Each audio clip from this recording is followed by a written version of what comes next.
idea that they can hit a certain shot and that they're going to win using it. And then you go, I don't know. I don't know if that's going to help you win, right? So, but what do they have to do before they listen to you? They have to lose.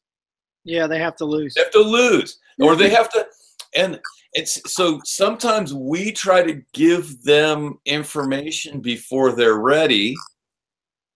And that's okay because it still processes, but sometimes it's better to wait until you get to a bridge before you try to cross it. We try to give them all the information before it means anything to them, you know? Right. So a lot of times it's far better to watch them play, see how they lose, and find the number one thing that makes them lose and work that with them on that. You know, and then they're going to be so much more receptive when it's about the outcome of the match. Right. So anyway, as you can see, I'm not at all fired up about the topic. Right. So behind the blog with Bill Patton and Sterling Strother, and we're here. Yeah, and I'm going to say, when are they ready to listen? We're here. We're live right now. Bill, no, don't do that to me, man. Yeah, okay. Man. I love to do that. I love to do that to you. No warning. While we're talking, I'm gonna set up a Facebook Live and a this and that. You jerk. This was a perfect intro to When Are They Ready? I am not ready. I'm not ready. All right. Well, anyway. So I'll talk a little bit while you get ready. Yeah, you do that. You're good. Welcome everybody. We kind of jumped right in there. I recorded Bill. He didn't even know I was broadcasting. And my name is Sterling Strother, and I'm here with Bill Patton, and we're USA Tennis Coach, which is an organization that focuses on helping high school tennis players across the nation to develop better practices, develop your philosophy, your methodology. Bill has written a fabulous book on the art of high school tennis coaching, which you can pick up at any website that has to do with Amazon. Go to Bill. Yeah, really.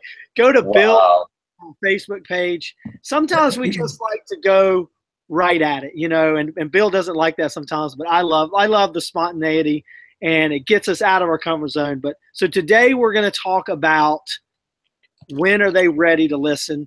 And Bill, why don't you lead off in this discussion about when are players, when do you feel like as a coach your players are ready to listen to getting better on the court? Well, I think they're ready to listen, I think, after they failed.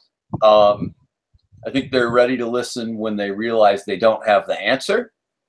And I think that they're ready to listen when we help create like an environment where they're not afraid, where their anxiety level is low.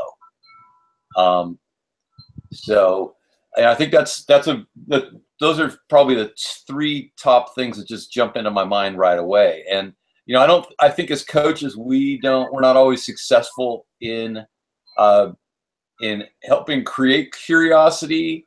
We don't necessarily take advantage gently of an opportunity after a player has lost to create a teachable moment.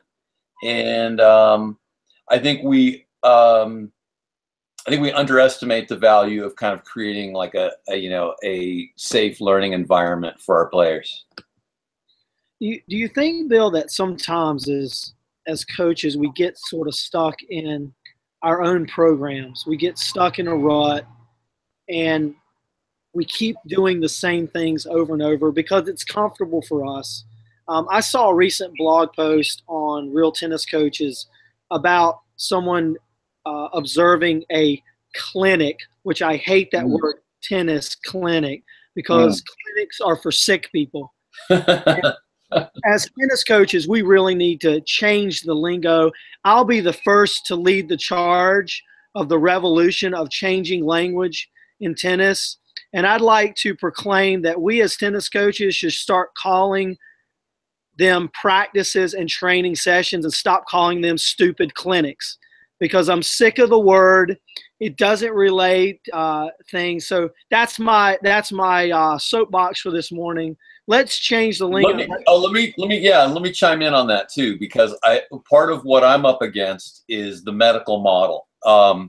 Okay, you the student, you're broken or sick.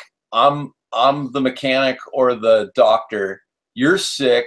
I have cures. I fix you. Yeah, and it's just not a good message to send, because tennis is a game. It's a game. It's supposed to be fun. We're teaching players to be competitive. There's tension. There's resistance, and so I think it just is a better way to go to start the whole process off of calling it a practice, a training session. But let's go back to coaches getting into a rut of their training session. Okay. Talk a little bit about what does it take to really gain the trust of a player to get them to listen. And you led off with putting them in a situation, either in practice or taking note of when they lose, because when someone loses, that's when they typically perk up. Right. Oh, I think, yeah, it's really an interesting thing. I see a lot of very poor coaching after a player has lost, and I think Wayne Bryan, has the best talk on how to deal with players after a loss. It's basically, did you have fun? What do you want to eat for lunch or dinner? And who's driving? And it's a funny question to ask the 10-year-old, you want to drive? And so the message there is, hey, we don't have to talk about it right now. I think the worst thing you could possibly do is go to a player who's just lost and said, you should have done this and this and this. Oh yeah, that's how do you recover from that? That relationship for hours now is broken. So when is that player? I don't think you can talk to that player again about that match until they play another match and they've forgotten about that last interaction. I mean, I know that when players are learning to trust me early on and they have lost their match, I see the fear in their eyes as I'm coming to talk to them, because they have no idea what I'm going to say. They feel bad about losing. And if I'm coming towards them, what are they trained to do? Adult coming towards me as I fail, what's going to happen next? I'm about to face criticism. So I think you want to completely avoid that. So my first question, I learned this from Dick Gould, who's like, one of the greatest coaches of all time in the history of planet Earth. He asked his players if they had fun, because you can lose and still have fun. And ultimately, competition ought to be about enjoyment, right? So I think the first step in establishing that trust is putting more care into the person than into the player. That's your first entree. So do you think that starts with, I believe it starts with the coach or the coaching staff, or creating a culture with the players to understand what it means to have fun and lose. Like explaining that, talking through that. Because we've just here in North Carolina, and where I coach with the other three coaches, we've put more emphasis on creating a culture of getting the players to understand that this is a game, and that you're going to have tension, and there's going to be bad calls. So how do you resolve that? Right. How do you deal with you losing a point?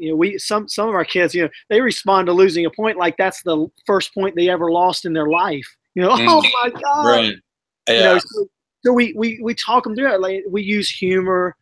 We use get them to talk it out. So what do you think a coach could do to start to create that type of culture where they build more trust, and treat the player not just as someone they want to fix, or fix their strokes or fix their game per se? Well, I think it starts with having a coaching philosophy.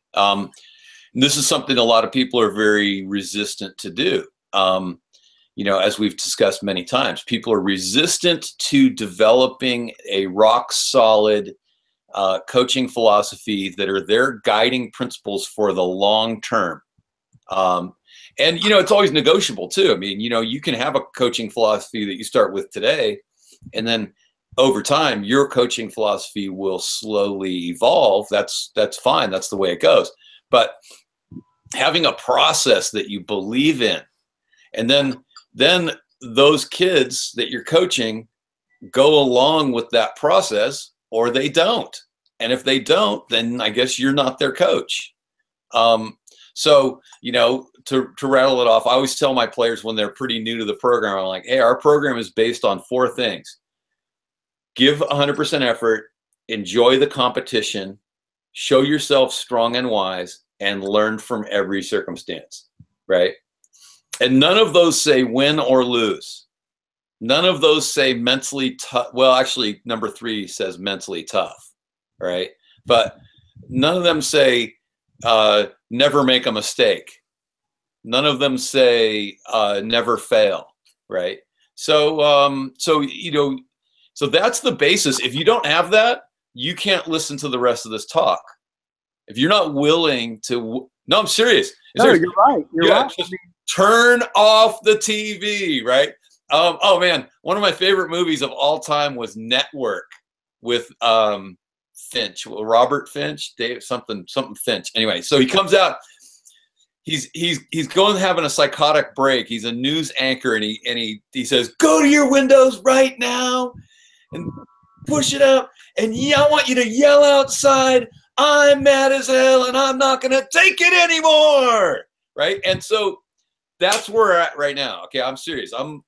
If you, the listener, right now, don't have and will not work on your coaching philosophy, do not listen to the rest of this talk.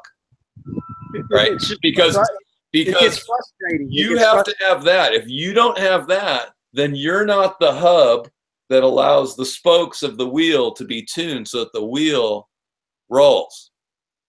Right? I mean, as a coach, your coaching philosophy and who you are and what your vision is for how your players are going to move along, that's what it's all built on. And people who don't want to be a part of that wheel are going to go elsewhere. Good for them, right? But the ones that are left are going to be those tightened spokes that are going to form the well-run machine that you're going to have, right? So I'm very big on establishing that. Give 100% at all times, no matter what the score is. I don't care if you're up 6-love, 5-love, 40-love. You don't slough up. You don't just hit a slappy serve because you just think it's just going to be over in a second. You got to give it your all. It doesn't matter if you're going to wipe your opponent out today. It doesn't matter if you're going to get wiped out. It doesn't. But it really does matter, maybe a little bit more if you know it's going to be a close match. Right. All right. So that's where I start, and then so they come off the court. And, I give them a couple, if they've lost, I give them a little time. I look at them, I read them to see when are they ready to talk. We go through it and we go, did you give 100% effort? And they go, yes or no. And then did you enjoy it? And yes or no. And if not, why? Right? If yes, why? Tell me why, right? Did you show yourself strong and wise, which means, good body language, eye contact, and the wise part is, did you get ripped off in the match? Did you rip the other person off? Did you play a clean match in terms of the sportsmanship? And did you also stick up for yourself and your team in that match? If you're taking 3 bad calls, then that's 3 bad calls against our team, right? Which is a different perspective than just playing on your own. And then finally, then we go, what did you learn today? Because if they didn't, I hate the phrase, sometimes you win, sometimes you lose. Sometimes you win, sometimes you learn. And the supposition there is that losing is learning, but winning isn't. I'm like, no. Because you have to learn to win. So you're learning to win, and you're learning to win better. Bjorn Borg said this. I love this. He said, whenever I win, it motivates me to get back to work so that I can create a greater space between myself and my opponent. And when I lose, then a deficiency in my game has been exposed. And so that motivates me to work on that deficiency. So you know, I think that's the number one thing, is starting with that, with the coaching philosophy that you own, that is who you are as a coach, and helping your and it's like a process oriented thing, and then you can help guide your players from that. And then what that opens up is, hey, what do you feel like you could have done better today? What next time we have practice, what are you wanting to work on, having just gone through that? Oh, coach, I need to work on my second serve. Oh, my backhand. Oh, you know, right? And they go, okay, so good. You know, it's good you identify that. And, you know, here I'm adjusting this week's schedule based on that, because we had 3 girls with the same thing, you know? Right. So let me get this light back on over here. Get the shadows off the face. All right. So anyway. So I think we should do a challenge out there for coaches that are watching. Yeah. So if you're watching and you're a high school coach, or maybe you're not a high school coach, maybe you're a coach at a club, or you're a private coach, and you've developed your philosophy, and it's based on 3 or 4 points. Like Bill has 4, we have maybe around 5. 4. Don't get too crazy. Right. But we want you to, if you can go to the USA Tennis Coach Facebook page, okay, or if you're a member of Real Tennis Coaches, you know, post it on that for other coaches to see, because one of the things that I think is holding back some of us, and I know for myself, it held me back for years, is not developing a solid philosophy, a foundation by which all the decision making that comes, all the questions, all the navigating of helping players can be placed upon. And so this is a very huge thing. If you're looking to be a next level coach, if you're tired of the same old, I hate that when somebody asks someone, how are you doing? Same old. No, it should not be the same old. It should be you're moving forward, and a lot of losing is going to happen. You have to lose in order to learn how to win, because there is no moving forward or pressing through if you're not losing. In fact, I've come to embrace losing, because it's how you get better. If we always, you know, you don't move from mountaintop to mountaintop by going over a bridge. You have to go down the mountain, through the valley, and back up a mountain. There's a process of learning there, you know. Yeah. And so you don't get to a higher level until you go down, and then you learn as you climb. So this I'm glad you said that, because something I've been reflecting on lately is the time I climbed a 10,000-foot peak. And I was reflecting on that because a friend of mine said that they wanted to climb Mount Everest.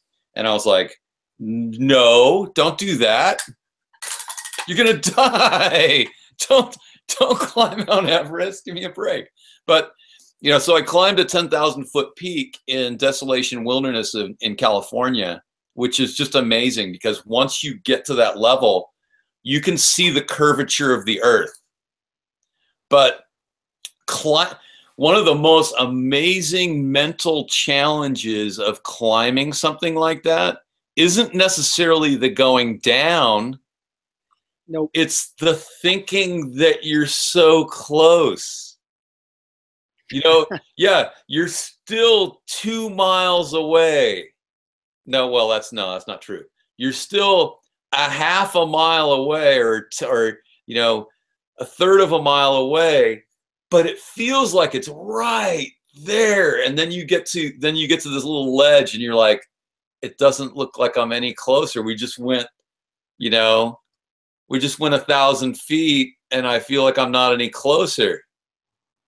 And then it, I mean, it just hits you. You're just like, oh, I thought when we came up along that little ledge that we were going to be there. Yeah. So, and then you get the lack of oxygen and it just gets to you, you know, you just have to slog onward. But yeah, I think that's it's a good analogy for tennis coaching. You know, we think that we're so close to the end, but we're not. And there's always more. In fact, you know, I'm going to retape the interview with Scott Ford, but the stuff that I've learned from Scott Ford recently has almost completely changed my coaching again. You know, and you know, I'm kind of tired of that. You know, I feel like I always feel like I'm there. I've arrived. I'm say it's right there. And then boom, you know, another new concept comes and I'm like, I gotta learn something new. Anyway. I mean, what I found is that in my coaching career, the more simple I can make the instruction, the more common sense I can create the environment. You know, why do you want to have that really good forehand? So you can use it to run the player, to reverse the player when you want to, right? Yeah. Why do you want to be able to have good movement on the court? So that when someone hits it right at you and they try to cage you, you can create space, you know? Right. So I think the context of teaching the technical part of the game, I've learned that it has to be done in that context. And for me, that's what's helped my coaching rise even within the last 18 to 24 months is helping a player understand the why. Yeah. Why are you really here? Like, why do you feel so bad that you lost that match? Right? Do you expect to win every match? Do you expect to win every point? And because I think that sometimes we think that, like, as coaches, it's going out there on court. And sometimes I was out on court this weekend and the player was just not listening. I don't know if they were thinking about something else. Right. But like finally I just had to go. I had to take a breath and just kind of do the like that. And it just made them laugh. Right. Right. And we had this conversation about listening. Right. And then putting that into action. Okay. And so, you know, here's a funny thing, because something internal could be going on with that kid. You know, they got something going on in their head that's important to them. And, you know, it's not a good time to bully that kid. I like to go, hey, what's going on with you? Do you have something on your mind? You know, I mean, so there's something, they've got something going on there that's in the way, you know, so what are we going to have to do to, you know, have you a little more ready to make the best use of this time? Right. I mean, maybe you need to take a little vacation from thinking about that other thing. Just so you know, I have a hard stop in about 9 minutes here, but that's fine. We can wrap it up. But okay, let me go a little further too. Part of what helps me with kids and with adults too is spurring on their curiosity. So I like to ask them questions, and when they know the answers, then that's stuff I don't have to teach. And what turns people off from listening is being told the same thing over and over again. So, you know, I'm getting older, so I sometimes tell the same stories over and over again. So I'll ask the kids, "Hey, stop me if you've heard this one, right?" And then Anya always says, "Stop," and I'm like, "Yeah, okay, you've heard it, but the other three haven't. So tough luck." Right. Well, anyway, but you know, tell me what you know about doubles positioning. Right. And they'll rattle off some stuff. And I'm like, okay, good. And then what does this player do when that happens? And then you get, oh, okay. So you don't know. All right. Well, are you curious to know what this player does when that happens? And then they are. And then now you teach something that's new. And so their curiosity is engaged because they don't know the answer. So engaging their curiosity is incredibly important. And then a lot of times giving them choices. Hey, we can talk about this other situation. What does this player do when that player does that? Where do you want to start? Give them some different scenarios and let them choose. And then when they get to choose, then they're also more engaged because they got to choose, and they're more ready to listen because they made a choice. What I found is sometimes when I do that and I try to ask a question and the player just doesn't, or say I have a team and I'm asking questions, there's just not a lot of feedback. What I found a good thing to do is have a game ready. That is you put them in a game situation. Maybe it's a team game where like, for instance, you're talking about doubles. Put them in a game situation where everybody's on the court. They're participating in this doubles game that teaches strategy or tactics, whatever. And then out of that, go into some asking questions like that. Because sometimes you have to get them playing or into action, right? And then the conversation comes out. You can't steer a car that isn't moving, so get them moving, let them lose some points, and then go, hey, what was the deciding shot in that point? And a lot of times they think it's the error or the winner, and I'm like, no, it wasn't that. When did that point turn? When did somebody seize control of the point? When did someone abdicate control of the point? What shot was it? And then they have to think. So I'll give you an example. Yesterday I was running the league tennis tournament for our tennis team, and the number one seed's a UTR 8, so she's a pretty good player, right? So but I watched this match and I was like, somebody didn't train a thinking player, because umpteen times she hit her backhand at a sharp angle cross court and she missed by 3 inches. And she didn't account for the little 8-mile-an-hour wind going across the court that was blowing her ball out. And she did it over and over and over again. And I'm just sitting here going, I can't tell anybody. I can't go to her coach and go, hey, you might want to have her go for a little safer target over there.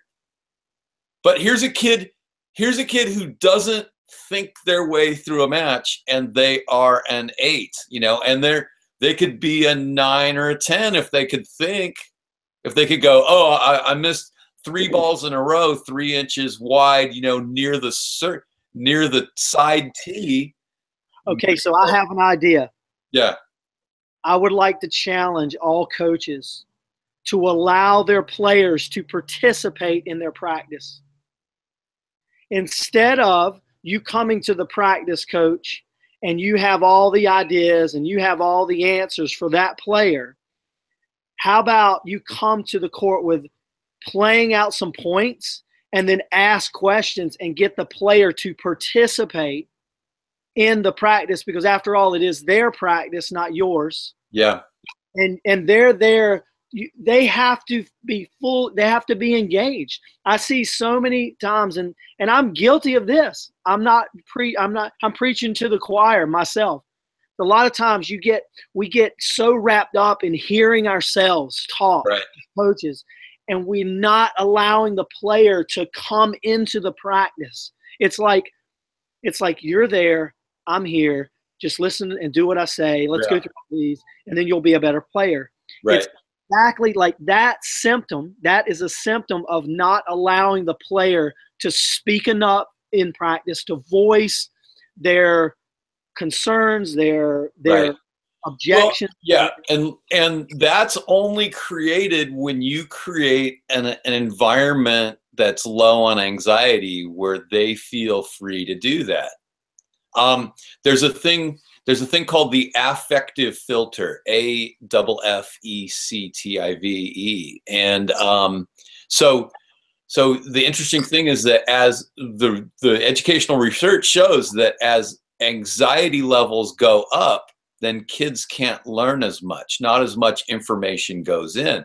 So establishing a low anxiety situation is really important. So how would you do that, that's Bill? what. How do you establish a low? How do I establish it? I mean, one thing I used to do, I haven't done it so much lately, is I used to ask my kids on the first day I meet them, how many people were killed in war in the 20th century? Yeah, and they're like, wow, why are we talking about this? And I go, yeah, it's like 36 million. And they're like, how many people were killed by their own country in the 20th century? It's like close to 100 million people. And I said, now look, if we go 16-0, we're not bringing any of those people back. And if we go 0-16, we're not adding to the number. All right. So now this is not life and death that we're doing here. This is a game, and we're going to play it really well. Now, here's the funny thing. We can pretend like it's for life and death, right? Let's play like it's for life and death, even though it isn't really, okay? So let's just go knock ourselves out and go try to win a championship. Are you okay with that? And I said, now, and that's why I have the 4 goals.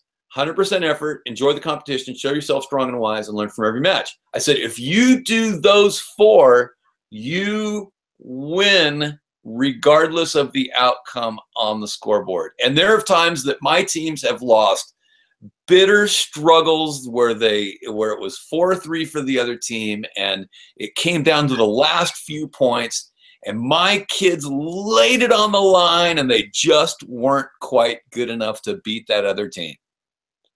You know, my teams are hard to beat. They're hard to beat. And so I always give appreciation to any team that can beat my team. That's a well-coached team of good players. So then, and we talk about that. I'm like, look, to me, you won today. And you'll learn from this, and you'll maybe learn how to get a couple of more points so we can turn around and beat that team next time. Let's do it. So bringing perspective to the start of the practice is very important, especially when you have a new player. And once they get to know you, I'm about to turn into a pumpkin. Yes, you are. After 8, I'm gone. So let's wrap it up with, everybody, coaches watching, develop your philosophy.